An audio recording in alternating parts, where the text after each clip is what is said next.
Perkenalkan, nama saya Yoselina Alvena, saya dari Prodi Ekonomi. Sebelumnya saya akan menjelaskan tentang esai. Jadi saya akan membuka PPT terlebih dahulu. Sebentar.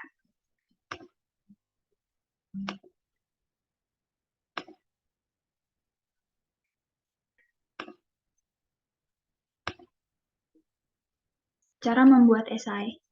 Yang pertama, kita masuk dalam isi presentasi. Satu, apa itu esai? Yang kedua, cara pembuatan esai. Apa saja isi esai? Fungsi dari esai. Contoh esai. Apa itu esai? Esai adalah karangan prosa yang membahas suatu masalah secara sepintas lalu dari sudut pandang pribadi penulisnya. Di dalam esai berisi tentang opini, pandangan, atau ekspresi pribadi dari penulis mengenai sebuah hal yang sedang terjadi atau berlangsung di masyarakat. Cara untuk membuat esai.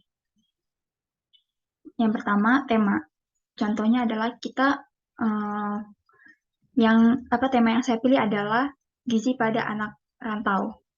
Jadinya kita membahas tentang gizi mengenai anak rantau. Habis itu yang kedua kita membahas pembahasan. Pembahasannya itu menggunakan diagram pohon untuk saya. Yang ketiga kita membuat kerangka. Kerangkanya itu yang berisikan topik, judul, kerangka esai. Yang keempat, daftar referensi. Itu kita ambil dari sumber mana saja untuk membuat esai itu sendiri. Satu, pendahuluan. Jadi ini kita masuk dalam subtopik yang kedua, cara membuat esai, cara pembuatan esai.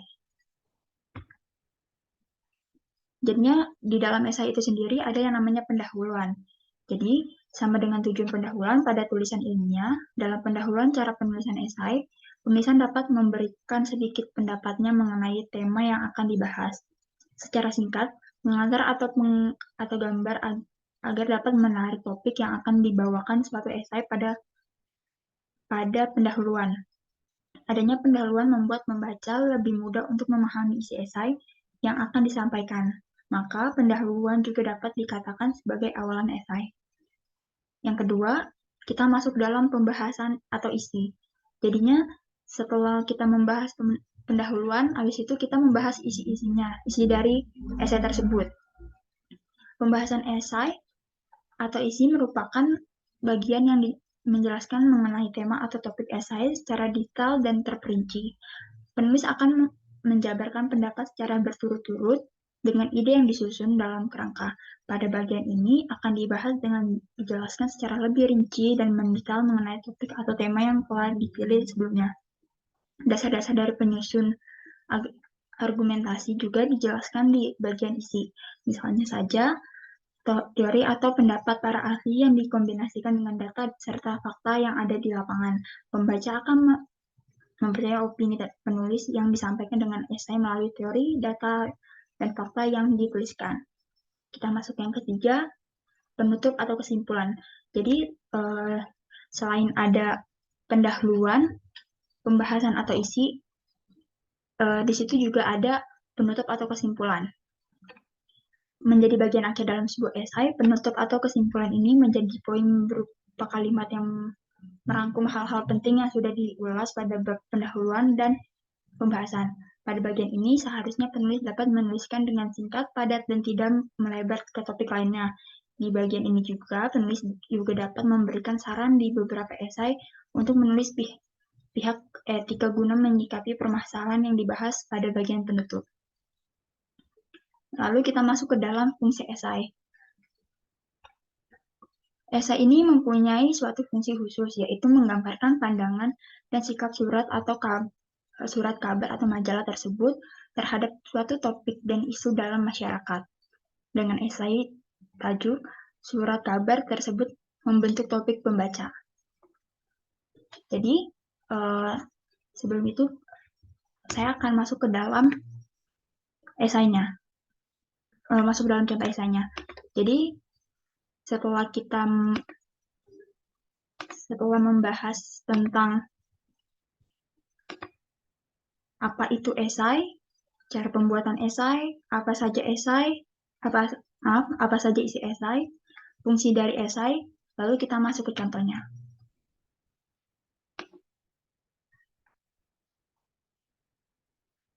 Jadi, di dalam esai ini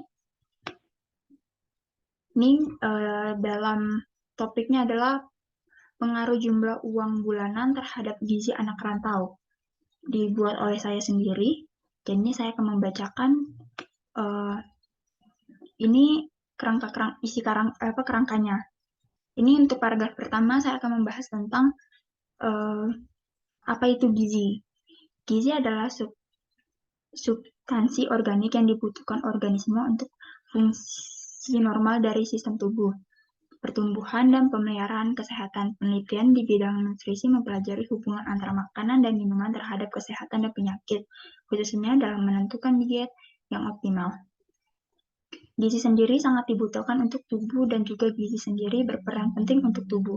Pentingnya asupan gizi seimbang untuk tubuh juga dapat berpengaruh terhadap aktivitas kita sehari-hari. Sebagian anak rantau juga mementingkan gizi, namun banyak juga anak rantau yang tidak mementingkan gizi karena kendala uang bulanan. Dan itu juga salah satu masalah yang dirasakan oleh anak rantau dari tahun ke tahun. Dan juga banyak anak rantau yang pulang ke rumah hanya untuk sekedar bertemu teman lama dan juga makan dengan sangat puas tentunya. Masuk paragraf kedua. Paragraf kedua ini membahas tentang uang bulanan. Jadinya di paragraf kedua ini kita membahas kayak uang bulanan yang cocok untuk anak rantau itu berapa. Saya akan membacakannya. Uang bulanan adalah uang saku yang diberikan oleh orang tua kepada anaknya yang merantau ataupun tidak merantau. Uang bulanan yang diberikan oleh orang tua dipergunakan untuk biaya hidup sehari-hari dan juga untuk biaya liburan atau healing bagi anak rantau. Jumlah uang bulanan yang diberikan tidak menentu, tergantung dari kesepakatan antara anak dan juga orang tua dalam mengambil keputusan untuk masalah uang saku yang menjadi kewajiban. Kisaran yang dikeluarkan oleh orang tua sebesar 1 juta sampai 2,5 juta per bulan untuk kota-kota dengan UMR yang di bawah 2 juta per bulan. Dan ada juga uang bulanan sebesar 3 juta sampai 10 juta per bulan untuk UMR yang di atas 4 juta per bulan. Maka dari itu, uang bulanan belum tentu kurang atau cukup, atau lebih. Karena setiap UMR di Indonesia tidak semua rata dan setiap anak rantau tidak tahu bahwa UMR orang tua mereka bisa mencukupi atau tidak.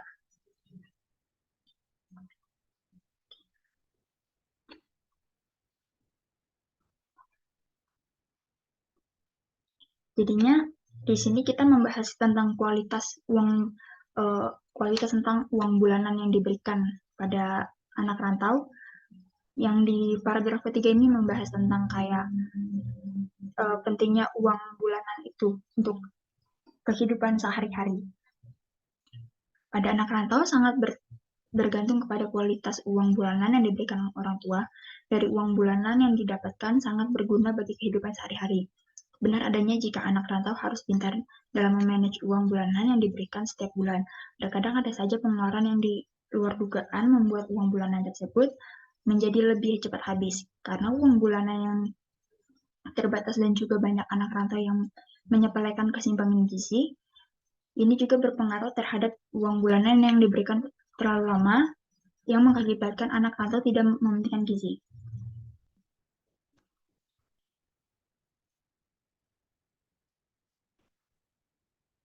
Terus juga di paragraf keempat ini membahas tentang beberapa faktor jika uang bulanan itu sendiri menjadi sendat atau tidak diberikan atau dikurangi. Ada beberapa faktor yang bisa menjadi uang bulanan kurang. Dalam hal tersebut menyebabkan anak rantau harus menjadi hemat dan tidak segan bahkan mereka makan indomie atau telur dalam kurun waktu yang lama.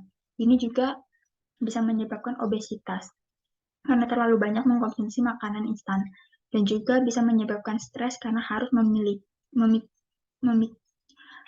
part-time untuk membiayai hidup sehari-hari. Dan banyak anak rantau yang merasa bahwa uang bulanan yang diberikan kurang dan biasanya disebabkan oleh biaya hidup yang cukup tinggi.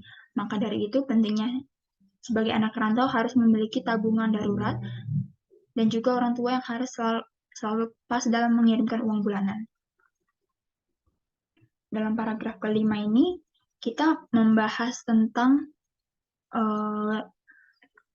cukup atau tidaknya uang bulanan yang diberikan kepada kita. Jadinya, isinya adalah dengan adanya uang bulanan yang selalu tercukupi bagi anak rantau, maka dengan cara itu juga harus bisa memanage uang. Karena jika tidak pintar-pintar memanage uang, dapat menyebabkan kekurangan secara terus-menerus. Dengan uang bulanan yang terlalu pas-pasan, maka di saat itu kita harus bisa lebih menghemat lagi. Uang bulanan yang tercukupi juga bisa kita lebih pintar lagi dalam mengelola uang yang diberikan, agar dapat membuat kita lebih menghargai uang. Dan itu yang harus kita lakukan, menghemat dan juga harus menjaga kesehatan agar tidak terkena penyakit atau kekurangan gizi karena efek terlalu berhemat selama menjadi anak rantau. Di paragraf terakhir, ini ada dua faktor yang bisa ada dua faktor yang menjadi permasalahan hidup sebagai anak rantau. Yang pertama itu adalah kita kekurangan uang dan juga kita harus menjadi part-time. Yang pertama adalah kelebihan uang yang bisa menyebabkan kita terlalu berfoya-foya. Yang kedua adalah uang yang pas-pasan atau uang yang cukup untuk bisa kita menabung.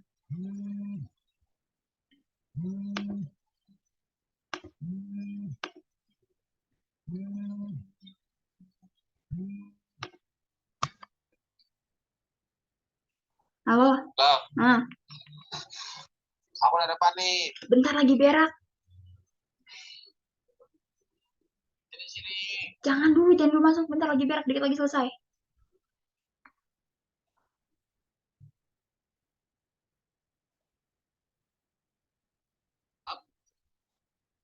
Halo? Oi.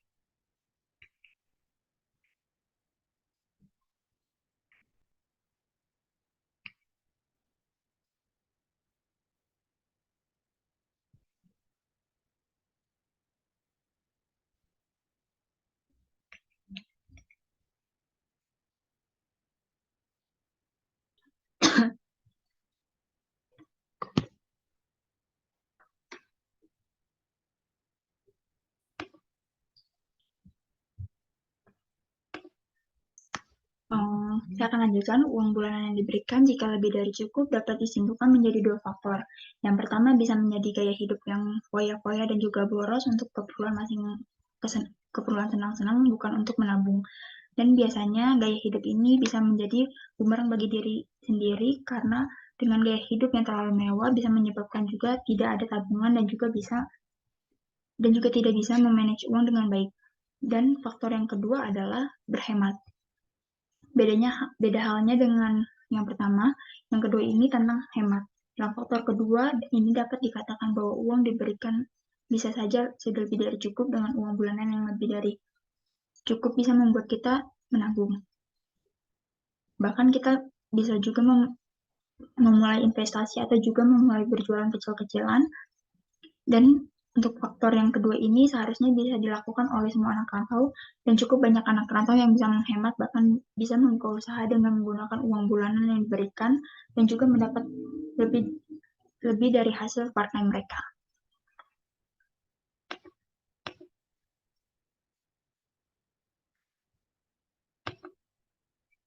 Jadi, ini adalah hasil presentasi saya untuk pembahasan esai kali ini. Terima kasih untuk waktunya. Selamat malam.